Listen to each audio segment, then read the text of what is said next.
Simple Google business profile mistakes are costing you leads, and I can prove it. Here's one of our SEO clients that we did Google business optimization for in the month of February, and you can see a clear contrast from before to after, both in calls directly from Google and clicks to their website. Same story for this client as well. So in this video, I'm going to give you a little behind the scenes of how we made these changes for him and the 10 most common mistakes that you might be making that are costing you leads today. We're going to start off with some of the easy and most common ones with setup, and as we work through, we'll get a little bit more advanced. Okay, mistake number 1, not claiming or verifying your profile. Even if you've never set one up or you don't remember setting one up, it's very possible that you have one of these, you just need to claim it. Google creates these automatically looking through databases. Clients can submit one if they try to leave you a review and they don't find one. So go to this website, link is in the description here, click Get Started, and then you can just type in your business name. Here's ours. You'll either find your business here, or if you don't see your business at all, then you can easily just create one with that business name. While we're here on this page though, it's a good time to check for mistake number 2. On the opposite side of this, having multiple Google business profiles is equally not good. It confuses Google and can hurt your search rankings. We see this a lot more often than you would think. Oftentimes what happens is somebody will create one, and then maybe a few years later they've changed their name and they'll create another one. Not only can this hurt your search rankings, but another symptom of this is a lot of times people will be getting reviews, or their clients will tell them that they're getting reviews, and it won't be showing up on Google. The problem is having 2 Google business profiles and all the reviews are going to one while they're looking at the other.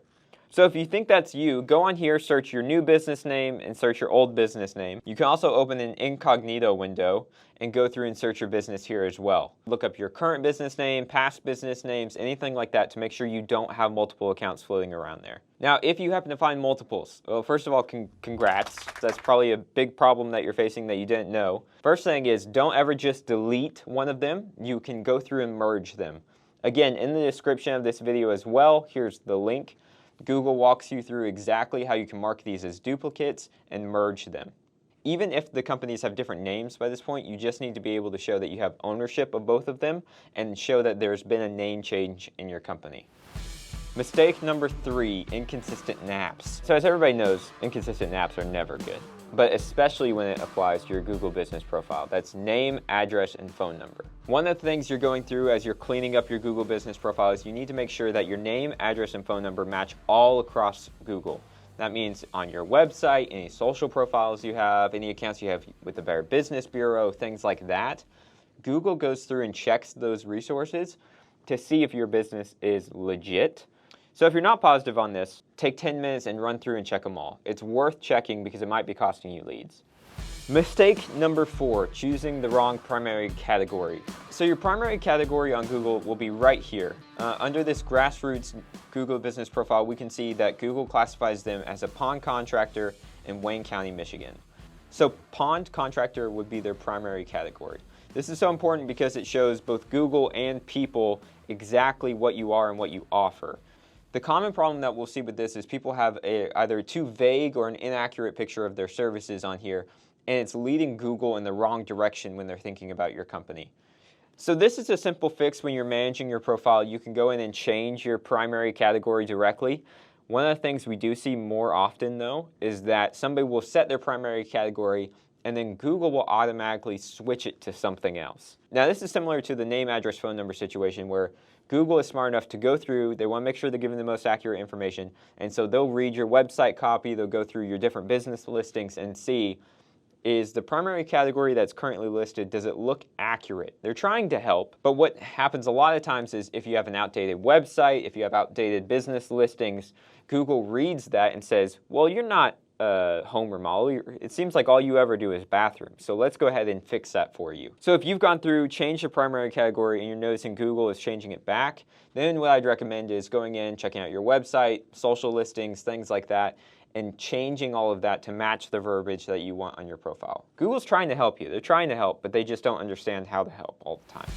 Mistake number 5. This one is massive and one of the mistakes that Grassroots was making when we fixed their profile. Either not setting or having an inaccurate or too small service area. When you're setting up your Google business profile, you can set yourself up like a local business where you have a storefront and people come to you. Or you can set yourself up as a service business where you actually go out and provide a service in different areas. Now, if you don't actually go in and manually specify this, Google will assume that your service area is your business's city and nothing outside of that. Now, if you're traveling 40 minutes or 50 minutes to get to clients even, Google doesn't know that, and it's not going to show you in those search rankings for people searching outside of your city. Now, this is a big deal because if somebody's looking for a remodeler near them, one of the things that Google takes into consideration is proximity. So if somebody's looking up contractor near me, if you want to show up in these search results here, the map pack as they call it, you need to be in their service area. Google is going to take that into high consideration when they're deciding who's going to show up here.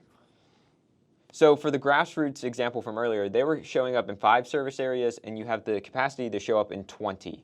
And so we went through, expanded that, and all of a sudden they're showing up in a lot more locations for their business. If you're willing to travel and go that extra distance, make sure that Google knows that. There's no reason to be missing out on those searches. So if you want to fix this, you can go into your Google Business Profile Manager, edit profile, location, and areas served. You can add up to 20 areas. One of the things we'd recommend is be specific. Don't list a massive county, but get as specific as you can to where you want your clients. Hand pick those little spots so you can kind of snipe all those different opportunities. To make sure that it worked, you can go through and check your service area. Here's another business that we worked with, Smoke Creek Steel, and you can see this red line here outlining where they've set up their service area parameters. So the last box to check before we go into optimization and ongoing maintenance of your profile is not creating or improperly listing your services. Here's another mistake that both these clients, Smoke Creek Steel and Grassroots, were making in their profiles. Now the way this is going to show up on Google is you'll see your Google business profile, and then you'll scroll down and you can immediately see a products section. So for Grassroots, they are listed as a pond contractor, but their products are pond construction and pond maintenance. So here's a good example if you wouldn't want either of these to be your main category, but you do want it to be one of your products that you offer. Okay, number 7, now we're getting into the thick of things. Poor or missing photos on your profile.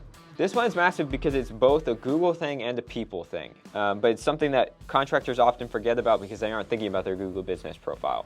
You need to make sure that you have at least 8 to 10 high quality photos of your finished work on here. The hard truth of it is, if somebody's looking for remodelers near them, they see 2 Google business profiles, and yours doesn't have a lot of photos and your competitors does, there is a strong chance that that's the one they're going to go with, that's the one they feel more comfortable with. Both in the eyes of Google and clients, this is a massive trust signal that you're not just saying you do great work, but actually showing physical proof of it. So truly what I would suggest is it's worth hiring a local photographer, going out to some of your best projects and getting those pictures put up on here. So let's say you've gone through all this and you've set up your profile perfectly. Fantastic. Now there's a little bit of ongoing maintenance that you need to do. Not nearly as much work, but some ongoing maintenance that you need to do so that way Google knows that you are relevant and active business. The first mistake people make in this, and people make it all the time just because they don't know that you're supposed to do it, is not posting weekly updates. Think of this as just the same as posting on social media. This is a way of letting Google know that you are still in business, you're still doing current projects, and you're constantly updating your profile. This is another one of the things that we did on Grassroots to help them rise in the rankings. So don't overcomplicate this, adding another thing on your to-do list. You can add it in with your social posting if you're already doing that. Just think about once a week you should make a post on here that should have 3 things. 1 to 2 high-quality photos of your work, short paragraph or summary of what you completed. It could just be recently completed jobs, telling that story. It could be a seasonal promotion or offer. It could be a tips or FAQs. And lastly, Google allows you to do a call to action in these posts, so you should be taking advantage of it. It's just another place where people can click on that and go over to your website.